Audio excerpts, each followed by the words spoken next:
I'd like to introduce to the stage a very specialist guest from the Queensland Voice Centre, a man that's been in my mouth more times than I'd care to admit, a legend of the larynx, ENT doctor and laryngeal surgeon, Matthew Broadhurst. Thank you, Tom. Thank you. And a very good evening, everyone. It is a pleasure to be here on the TedX stage tonight.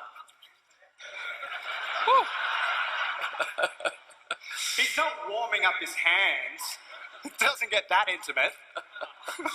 We set out a little while ago to try to go deep into the world and the throat of this beatboxer extraordinaire to try to understand how such a vast array of sounds are humanly possible.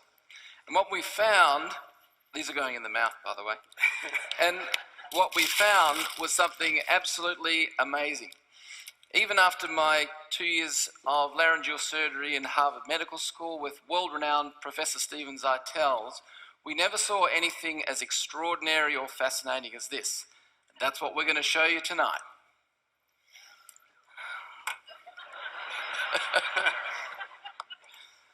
So this will be a world first. Oh yes, this will be the world first, live on stage,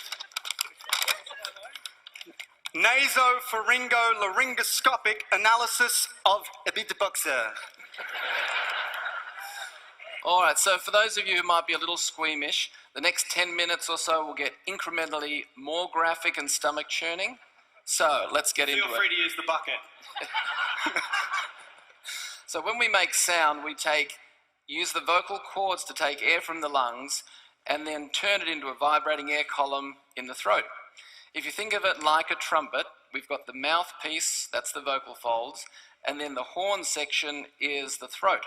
If we took your head off, took a bit of your neck off, and left you as a torso with just your vocal folds vibrating, this is what you'd sound like. Pretty hard to communicate, but fortunately we've got a throat. We've got all the soft tissues, and that actually gives you all the incredible dynamics of sound that you'll hear tonight. Now, this is a rigid laryngoscope.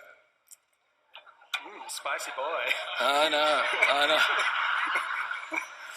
10 millimeters in diameter. It gives us the highest resolution image of the larynx we can get. And we tee it up with a stroboscope here and a trigger microphone.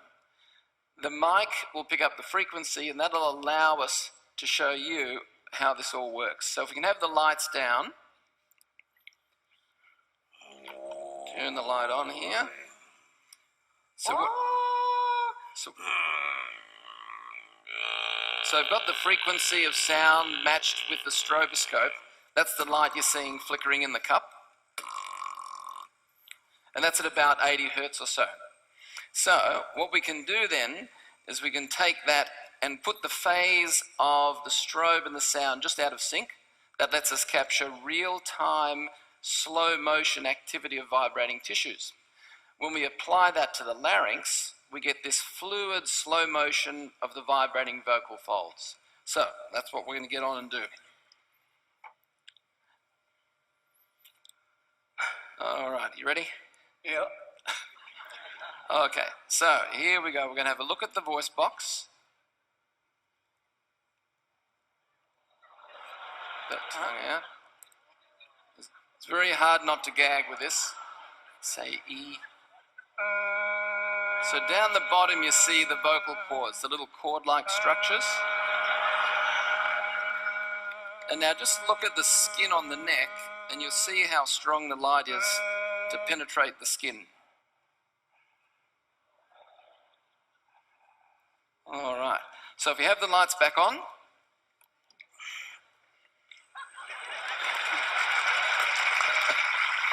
All right, so just give us a comfortable E.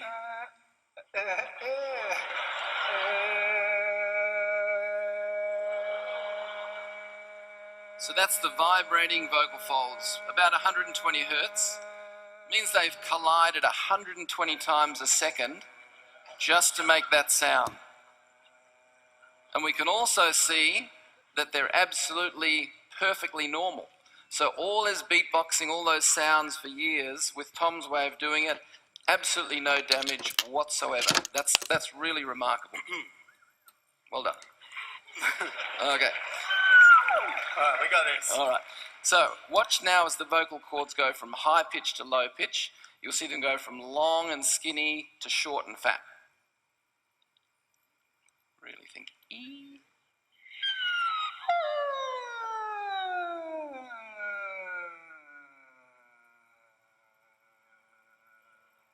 Right.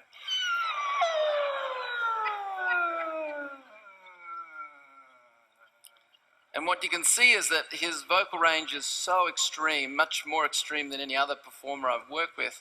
The machine actually can't capture the really high pitches. So we know that whistle register is somewhere around 2092 hertz. That means the vocal cords well over 2,000 times a second are banging together just to make that sound. That's really extraordinary. If you think about them, they're only 15 millimeters long, so that's barely the width of your thumb. That's That's amazing this organ can do such a thing.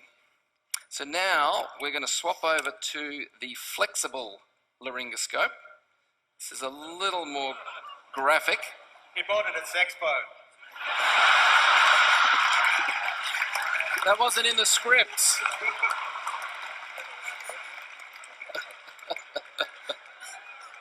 Second hand. Yeah. All right. Now we've had to time this bit perfectly because of the requirement for local anaesthetic. Got to numb the nose, get the camera in. It doesn't help for producing a lot of the sounds, but it gives us a really cool view of what's happening.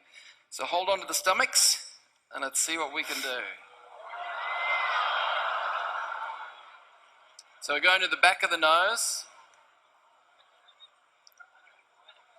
And there you can see the soft palate. A lot of the sounds we make from day to day, even the simple ones, are incredibly complex. The sound k, for example, it's the soft palate sealing up precisely against the back of the nose. So if you say it loudly 5 times, feel your own soft palate snapping against the back of the throat.